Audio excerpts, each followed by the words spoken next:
बाल कामगार हा कायद्याने गुन्हा असला तरी आजही अनेक ठिकाणी लहान बालकं काम करताना दिसतात. कामाच्या ठिकाणी बालकांवर होणाऱ्या अत्याचारांमध्ये लैंगिक शोषणाचं प्रमाण वाढतंय.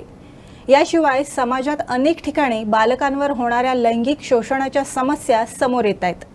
याविषयी समाजात जनजागृती होणं गरजेचं आहे.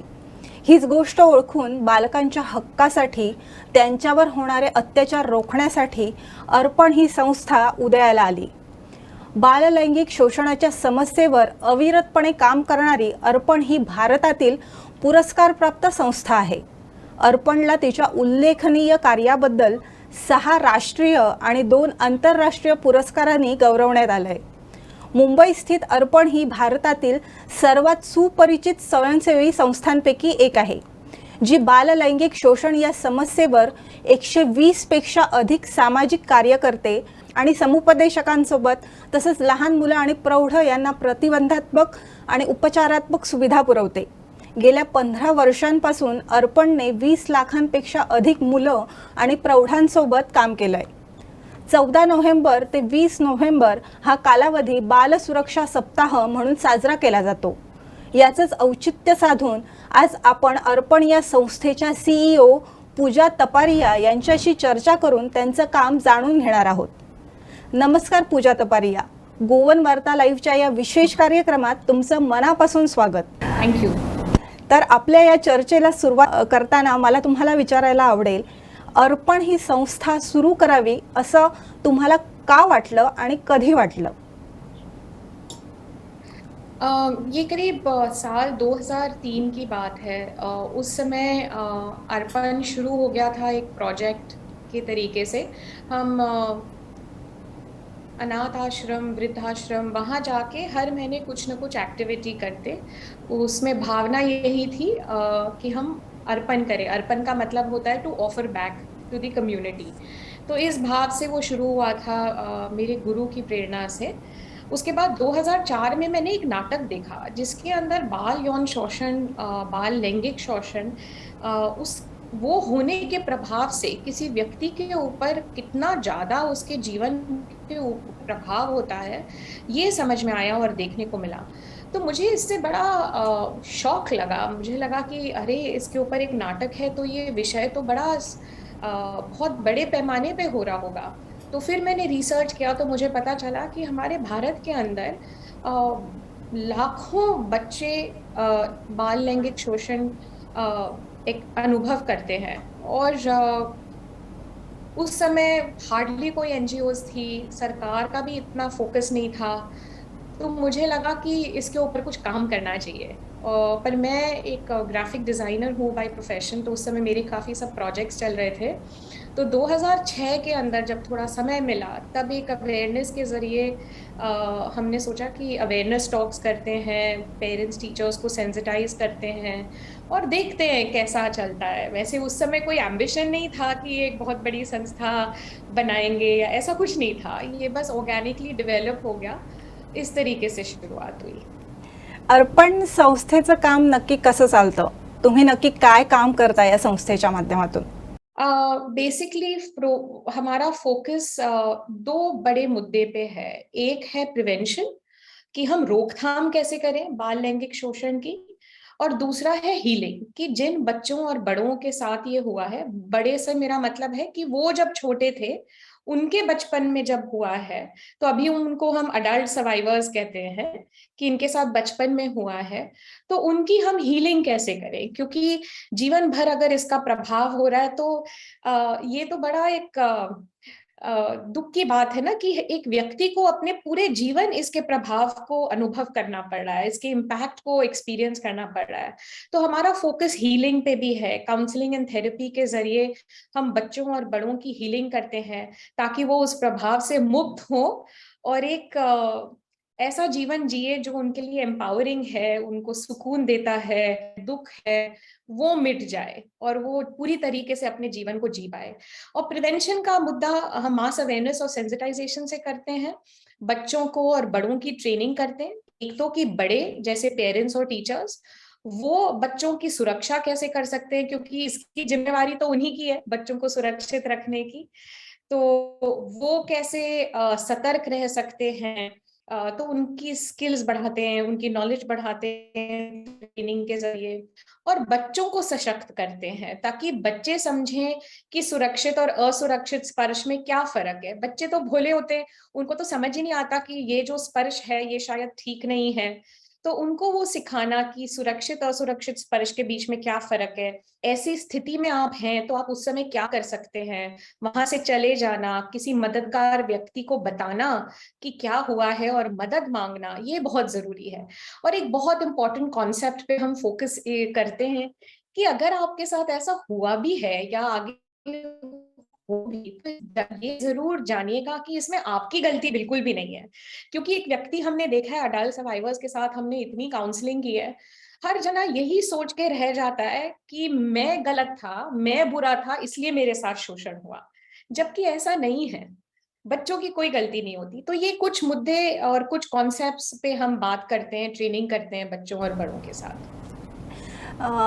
पूजा मॅम, सध्या बाल सुरक्षा सप्ताह साजरा केला जातोय, पण आम्हाला हे जाणून घ्यायला आवडेल की बाल सुरक्षा सप्ताह हा याच आठवड्यात, या महिन्यात का साजरा केला जातो? ये बाल यौन शोषण और लैंगिक शोषण का ऐसा है जिसके ऊपर हम ज्यादा बात नहीं करते। हमारे समाज के अंदर बहुत चुप्पी है इन सब मुद्दों को लेके। तो हमने सोचा कि चाइल्ड सेफ्टी वीक के द्वारा, बाल सप्ताह के द्वारा, इन कॉन्वर्सेशंस को, ये विषय को हाईलाइट करके इसके ऊपर जो एक इम्पोर्टेंस क्रिएट करने की ज़रूरत है वो करें। क्योंकि जब तक ये टैबू बना रहेगा कि अरे हम इस बारे में बात नहीं कर सकते, तब तक न जाने कितने लाखों बच्चे सफ़र करते रहेंगे, इस आघात से निकल भी नहीं पाएंगे क्योंकि किसी को बता भी नहीं पाएंगे, और उन अनसेफ सिचुएशन से नहीं निकल पाएंगे। इसलिए बहुत ज़रूरी है वो डायलॉग क्रिएट करना, इस बारे में बातचीत क्रिएट करना, ताकि हम सब जागरूक हों। और मेरा मानना है कि जो समाज जागरूक है वही बच्चों को सुरक्षित कर सकता है। तो एक जागरूक समाज, एक जागरूक देश हमारे आज को प्रोटेक्ट कर सकता है। मुझे नहीं लगता कि बच्चे हमारा भविष्य हैं, बच्चे हमारा आज हैं, और उनको सुरक्षित रखना ये हमारी जिम्मेवारी है। तुम्ही खरंच बरोबर सांगितलं की मुलांना सुरक्षित ठेवणं हे खरंच आपल्यापैकी प्रत्येकाची जबाबदारी आहे। तर तुमची ही अर्पण ही संस्था सुरू करून जवळपास आता 15 वर्ष झाली आहेत। तर हा 15 वर्षातील प्रवास नक्कीच तुमच्यासाठी कठीण राहिला असेल, कारण समाजात एखादे बदल घडवून आणणं ही गोष्ट नक्की सोपी नसते। तर हे पुढे सरत राहण्याची, ह्या कठीण प्रवासात पुढे सरत राहण्याची प्रेरणा तुम्हाला कुठून मिळते? बहुत अच्छा प्रश्न है। मैं कई देर तक सोच रही थी कि अच्छा इसका क्या जवाब दूं।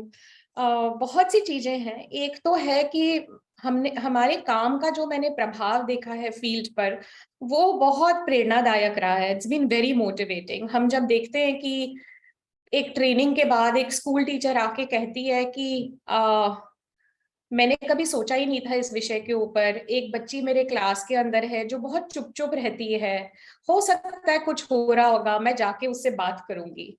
या एक पेरेंट है जो कहती है कि मेरे बेटे ने मुझे बहुत साल पहले कुछ कहने की कोशिश की पर मैंने सुना नहीं, आज मैं घर जाके उसको फोन करूंगी और पूछूंगी तो मुझे क्या कहना चाह रहे थे, उस समय मैंने नहीं सुना पर आज मैं सुनना चाहती हूँ। या फिर 10 साल के 3-4 बच्चे प्रिंसिपल के ऑफिस जाते हैं और कहते हैं, पता है क्या मैडम, ये जो बस कंडक्टर है जो हमको स्कूल लेके आता है और घर छोड़ता है, ये हमको अनुचित तरीके से पकड़ता है जब बस में चढ़ाना होता है। तो जब हम ऐसे स्टोरीज ऑफ चेंज सुनते हैं तो मुझे बड़ा मोटिवेटिंग लगता है, क्योंकि इंस्टेंट प्रभाव दिखता है हमारे काम का। या फिर जो हीलिंग जर्नीज हैं, जब मैं सुनती हूँ कि थेरेपी और काउंसलिंग के द्वारा बच्चों के अंदर चेंज आया, बड़ों के अंदर चेंज आया, वो अपने क्रोध, अपने दुख, अपनी एंजाइटी, अपने फीलिंग्स को पहचान पाए, समझ पाए, उनके साथ एड्रेस वो कर पा रहे हैं, समझ पा रहे हैं कि ये किससे लिंक्ड है, क्यों ऐसा हो रहा है, अपने बिहेवियर्स को लिंक कर पाते हैं। आई गेस रोज उठती हूँ इसी एक जुनून के साथ कि हर बच्चे तक पहुंचना है, हर बड़े को सशक्त करना है, हर बच्चे को सशक्त करना है। तर तुमची संस्था ज्या मुलांना मदत करते ती मुलं एखाद्या विशिष्ट समाजातील किंवा आर्थिक वर्गातील आहेत का? कोई एक पर्टिकुलर वर्ग नहीं कहूंगी, लार्जली हमारा काम गवर्नमेंट स्कूल्स के अंदर है, तो मैं कहूंगी लार्जली लो इनकम और मिडिल इनकम स्कूल्स के अंदर हमारा मेन काम है। तर तुम्ही आत्ताच जसं सांगितलं की बाल लैंगिक शोषणाला प्रतिबंध करण्यासाठी तुम्ही मुलांना आणि शिक्षकांना ट्रेन करण्यासोबतच या विषयावर व्यापक जनजागृती करण्याचं काम करतात. तर ही जनजागृती करण्यासाठी तुम्ही नक्की काय काय करता? एक तो है कि साल भर ही हम अवेयरनेस सेशंस करने की कोशिश करते हैं। तो जैसे हम पेरेंटिंग ग्रुप्स हैं उनके साथ पार्टनर करते हैं। आजकल मदर्स के ग्रुप्स बहुत हो गए हैं, आप लोगों ने सुना, मॉमी ग्रुप्स हैं, विमेन्स ग्रुप्स हैं। भी हम टॉक्स क्रिएट ऑर्गेनाइज करते हैं ताकि हम बाल लैंगिक शोषण के ऊपर उनको जानकारी दे सकें। फिर सोशल मीडिया के द्वारा हम बहुत अवेयरनेस और सेंसिटाइजेशन करने की कोशिश करते हैं। तो साल भर ही हमारे सोशल मीडिया के जो हैंडल्स हैं, चाहे वो Facebook, WhatsApp, LinkedIn, Twitter, Instagram, इनके जरिए भी हम अवेयरनेस और सेंसिटाइजेशन करने की चेष्टा करते हैं, क्योंकि जितनी जागरूकता बढ़ेगी उतनी लोगों को समझ आएगी इस विषय के बारे में और वो कुछ करने के लिए सशक्त होंगे। और तीसरी, जैसा कि अभी बाल सप्ताह चल रहा है, चाइल्ड सेफ्टी वीक, तो ऐसे जो मूवमेंट्स हैं, ये वीक को जो हम ऑब्जर्व कर रहे हैं, ऐसे मूवमेंट्स को बिल्ड करना ताकि लोग जुड़े, लोग समझें, लोग जाने और बात करें, ये एक फोकस है। और इन सब तरीकों से हम मास अवेयरनेस क्रिएट करने की चेष्टा कर रहे हैं। हम टॉक्स भी करते हैं, अलग अलग शहरों में जाके हम अवेयरनेस भी क्रिएट करते हैं। कोशिश तो यही है कि भारत में, विश्व में इसकी जागरूकता बढ़ाएं। तर आता मी जसं आत्ता म्हटलं की समाजात एखादी समाजाची मानसिकता बदलायची असेल, लोकांची मानसिकता बदलायची असेल, ती गोष्ट नक्कीच सोपी नाही. आणि हे बाल लैंगिक शोषण हा विषय असा आहे, तुम्ही मगाशीच म्हटल्याप्रमाणे की यावर कोणी बोलण्याचा प्रयत्न करत नाही की किंवा कुणाला बोलायला नको. तर अशा वेळी जेव्हा तुम्ही याबद्दल जनजागृती करण्यासाठी मैदानात उतरता तेव्हा तुम्हाला समोरून येणारा रिस्पॉन्स कसा असतो? मैं कहूंगी शुरू से ही रिस्पॉन्स वैसे मोटा मोटा अच्छा ही रहा है, पर ये जरूर था कि शुरू के अंदर थोड़ा सा एक डिनायल था कि अरे हमारे बच्चे तो सुरक्षित है, हमारे बच्चों के साथ नहीं होता। हाँ, वहां वो स्लम कम्युनिटी में होता होगा, गरीब बच्चों के साथ होता होगा, पर वो मैंने शिफ्ट होता देखा है। मीडिया रिपोर्ट बढ़ी है, उस कारण से भी लोगों के अंदर जागरूकता बढ़ी है। मैं ये भी क्रेडिट ले सकती हूँ कि काफी सारी संस्थाएं जो इस विषय पे काम कर रही है भारत में, हम सब ने मिलके वो जागरूकता बढ़ाई है। तो अब जो मैं एक शिफ्ट देखती हूँ, लोग समझते हैं कि हाँ, इस विषय पे बात करने की जरूरत है। जब हम स्कूल्स में पेरेंट्स सेशंस करते हैं, तब हमको पेरेंट्स को बहुत कन्विंस करना पड़ता था कि ये जो लेसन प्लान्स है बच्चों के लिए, ये क्यों जरूरी है। आज वो नहीं करना पड़ता। आज कोई पेरेंट्स अपने आप समझते हैं कि नहीं, ये जरूरी है, आप जरूरी हमारे बच्चों से करिए। और कोई पेरेंट अगर कहता भी है कि I am not so sure क्या ये बच्चों के लिए है कि नहीं है, तो दूसरे पेरेंट्स कन्विंस करते हैं कि नहीं नहीं, ये बहुत जरूरी है। तो आज हमको वो रैशनल देना और कन्विंस करने की कम जरूरत पड़ती है। तो रिस्पॉन्स बहुत अच्छा रहा है, पेरेंट्स, टीचर्स हो, मैं कहूंगी सरकार भी। हम स्टेट लेवल पे बहुत सारा काम कर रहे हैं। हमने गोवा में काम किया है, उत्तराखंड, राजस्थान, छत्तीसगढ़, महाराष्ट्र में तो हम कई सालों से काम कर रहे हैं, दिल्ली, बिहार, मध्य प्रदेश।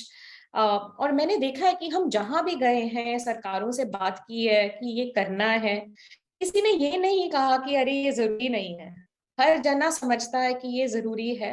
प्रश्न ये है हम कैसे एग्जीक्यूट करें इसको। तो जो सरकार के साथ भी रिस्पांस मिला है, बहुत पॉजिटिव रहा है। नेशनल लेवल पे भी हमने ministry of education, ministry of health के साथ काम किया है, बहुत पॉजिटिव रिस्पांस मिला है। एंड मेन तो मैं कहूंगी, बट आई टेल यू, जो रिस्पॉन्स हमको जो वैसा रिस्पॉन्स तो वर्णन करना डिफिकल्ट है। बट हमारे ट्रेन छोड़ने का टाइम होता है, क्योंकि आगे नेक्स्ट स्कूल में जाना है यही प्रोग्राम करने, तो बच्चे कहेंगे अरे दीदी आप अब नहीं आओगे क्या, तो फिर हमको इस बारे में कौन सिखाएगा, या भैया आप जा रहे हो अब आप वापस कब आओगे, क्योंकि इन विषयों पे तो कोई हमसे बात नहीं करता, अर्पण दीदी और अर्पण भैया ही आके हमसे बात करते हैं। और इतने ब्यूटीफुल सुंदर कार्ड्स और नोट्स वो लोग बच्चे लिख के देते हैं, तो इट्स वेरी हार्टनिंग, बहुत अच्छा लगता है। तो I would say the response has been very very nice. तर 15 वर्ष झाली तुम्ही ही संस्था सुरू केल्यानंतर, तर संस्था सुरू केल्यानंतरचा पहिला दिवस आणि आजचा दिवस काय वाटतंय तुम्हाला? किती दूर येऊन पोहोचलात तुम्ही? Yeah, it's been quite a journey. 15 साल वाकई में I can't tell you how beautiful this journey has been. मुझे बड़ी खुशी होती है, बड़ा गर्व महसूस होता है कि इतना सारा काम हम कर पाए हैं। मुझे संतुष्टि महसूस होती है, मैं बहुत सशक्त महसूस करती हूँ, क्योंकि इस पूरे जर्नी के अंदर as an individual, as a human being, मैंने खुद ने बहुत ग्रोथ अपने आप में देखी है, मैंने खुद ने इतना कुछ सीखा है इस जर्नी के अंदर। So I feel very humbled with that, बड़ी विनम्रता का भी अनुभव करती हूँ। तो हाँ, I think it's been a very very very beautiful journey, बड़ी सुंदर यात्रा रही है। आता मघाशीच जसं तुम्ही सांगितलंत की महाराष्ट्राबरोबरच तुमचं इतर राज्यातही काम चालतं आणि गोव्यातही तुमच्या संस्थेचा एक कार्यक्रम झालाय, तर इथे गोव्यात तुम्हाला कसा रिस्पॉन्स मिळालाय? बहुत अच्छा रिस्पांस था गोवा के अंदर। मैंने जब सुना और फील्ड से ट्रेनर्स आके बताया, गोवा एससी हो, गोवा का एससी पीसीआर हो, समग्र शिक्षा अभियान के लोग हों, सबका बड़ा सपोर्ट था। हमने करीब करीब 800 टीचर्स को ट्रेन किया अक्रॉस 12 ब्लॉक्स इन गोवा। हमने 76 काउंसलर्स को भी ट्रेन किया था गोवा एजुकेशन डेवलपमेंट कॉर्पोरेशन के साथ।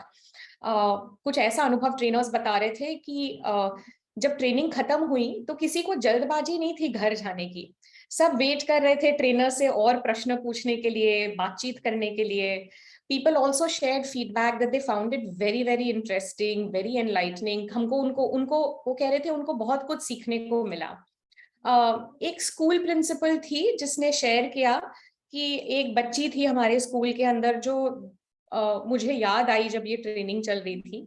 उन्होंने बताया कि 2 साल पहले कुछ लक्षण उस बच्ची में इस तरीके से दिख रहे थे कि कुछ तो चल रहा था, और वो बच्ची कुछ बोलना भी चाह रही थी, पर हमने सुना नहीं।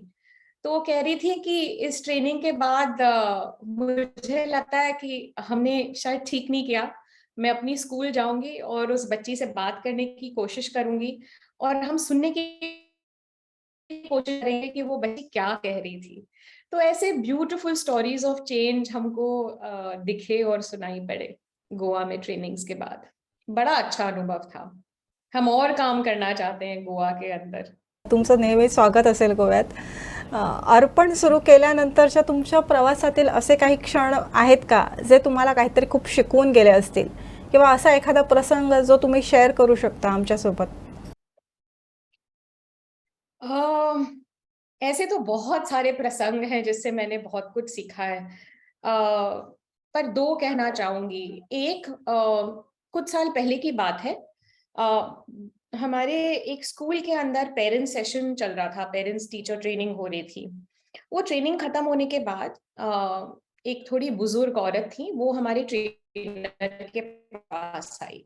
तो उसने कहा ट्रेनर को कि मैंने सुना है कि आप लोग वापस ये ट्रेनिंग, ये अवेयरनेस सेशन करने के लिए आप लोग कुछ दिन बाद वापस स्कूल में आएंगे। तो ट्रेनर ने कहा हाँ हम लोग आएंगे। मैंने पूछा कि आप ऐसा क्यों पूछ रहे हैं? तो वो बोली कि क्या मैं वापस आ सकती हूँ आपके ये सेशन को अटेंड करने के लिए? तो ट्रेनर ने कहा पर आपने तो आज अटेंड कर लिया, आंटी जी आप वापस क्यों आना चाहेंगी? तो कहती है कि मैं 72 साल की हूँ, 72। आज तक मैंने किसी को सुना नहीं ये कहते हुए कि जो मेरे साथ बचपन में हुआ वो मेरी गलती नहीं है। क्या मैं इसलिए वापस आ सकती हूँ ये सुनने के लिए आपसे कि जो मेरे साथ बचपन में हुआ उसमें मेरी कोई गलती नहीं। ये कहानी जब मैंने सुनी ट्रेनर से, मेरे मन को छू गई। मैं सोची कि 72 साल कोई एक व्यक्ति, चाहे वो औरत पुरुष हो, क्योंकि पुरुषों के साथ भी होता है, लड़कों के साथ होता है, और इस प्रभाव के साथ वो भी अपना जीवन निकाल लेते हैं। पर 72 साल कोई जना उस प्रभाव के साथ रह रहा है, और वो वापस बस इसी बात को सुनना चाहता है कि इसमें इसकी कोई गलती नहीं है। इतनी सी बात बस। तो हम जैसी संस्थाओं को तो मतलब लाउड स्पीकर लेके कहना चाहिए सब जगह, पूरे भारत में, हर गांव में, देश के हर कोने में, विश्व के हर कोने में, कि नहीं, इसमें आपकी कोई गलती नहीं है।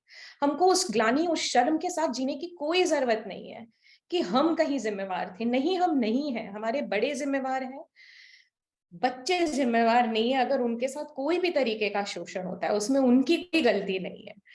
तो एक वो जुनून आता है, और कभी किसी दिन पैशन, मैं कहूंगी, किसी दिन थक जाती हूँ, सोचती हूँ कि अरे बहुत थक गई, तो बस ये याद करती हूँ और फिर खड़े हो जाती हूँ। मेरे ख्याल से ये टीम के लिए मैं कह सकती हूँ, क्योंकि सिर्फ मैं ही नहीं, मेरी पूरी टीम इतनी डेटे गए। मैं आपको बताऊं, 35% लोग जो अर्पण में हैं वो पिछले 5 साल से काम कर रहे हैं। 7% ऐसे लोग हैं जो पिछले 10 साल से अर्पण में काम कर रहे हैं। तो उनका जो पैशन है इस इशू को लेके वो इतना ज्यादा है। तो ये जर्नी जो है, ये हम उस सब मिलके ये काम कर रहे हैं। तो ये जो जुनून है वो इन सब चीजों से आता है कि भाई किसी को इसके प्रभाव के साथ पूरा जीवन नहीं निकालना पड़े, तो हम हीलिंग करें। और दूसरा कि ये बच्चे के साथ हो ही नहीं, तो हम प्रिवेंशन करें, रोकथाम करें, ताकि किसी बच्चे को के साथ ये हो ही नहीं। आई थिंक ये मेरे लिए ये एक ऐसा अनुभव है, एक ऐसी कहानी है जो जो मुझे छू जाती है। और एक दूसरी है, ये भी शायद 3-4 साल पहले की बात है। एक तीसरी कक्षा के अंदर एक लड़की थी जिसने ट्रेनर से पूछा, 8 साल की, कि अर्पण की शुरुआत किसने की। तो ट्रेनर ने कहा कि पूजा तापरिया के उन्होंने शुरुआत की। और उस बच्ची ने कहा, अब वो 8 साल की है, आप सोचिए, और वो कहती है कि अच्छा, जिस व्यक्ति को हम जानते नहीं, वो हमें नहीं जानती, वो कैसे हम बच्चों के लिए ऐसा सोच रही है और इतना सारा काम कर रही है, ये कैसे पॉसिबल है। And I felt that, and when that was shared with me, I felt that that was so beautiful. Like I felt कि अच्छा, बच्चे इतना सोचते हैं, and it's so sweet. कितने भोले हैं बच्चे, और हम बच्चों के लिए नहीं काम करेंगे, बच्चों के लिए नहीं जिएंगे जो हमारे आज है, और उनको हम एक सुरक्षित वातावरण नहीं देंगे हमारे घर में, हमारे नेबरहुड्स में, हमारे स्कूल्स में, तो हम क्या कर रहे हैं really. So I think these are some things that have really stayed with me, and मेरे लिए बड़े मोटिवेटिंग रहे हैं। पूजा मॅडम, तुम्ही वेळात वेळ काढून आमच्याशी चर्चा केलीत, तुमच्या कामाविषयी आम्हाला एवढी चांगली माहिती दिलीत, आणि तुम्ही जे काही एक्सपिरियन्सेस आता आमच्यासोबत शेअर केलेत त्यावरून तुमचं काम किती मोठं आहे आणि तुमच्या कामाची आज समाजाला किती मोठी गरज आहे हे नक्कीच दिसून येतं। तर तुमच्या बिझी शेड्यूलमधून तुम्ही वेळात वेळ काढून गोवन वार्ता लाईव्ह सोबत तुमचा एक्सपिरियन्स शेअर केल्याबद्दल तुम्हाला खूप खूप धन्यवाद, आणि पुढील प्रवासासाठी तुम्हाला अनेक शुभेच्छा। Thank you so much. Thank you for inviting me. आपके साथ चर्चा करके बहुत बड़ा अच्छा लगा, और मुझे भरोसा है कि गोवा में आगे चल के हम और काम करेंगे, और गोवा के हर बच्चे तक पहुंच पाएंगे, गोवा के हर बड़े व्यक्ति तक पहुंच पाएंगे। Thank you so much. धन्यवाद। नमस्कार।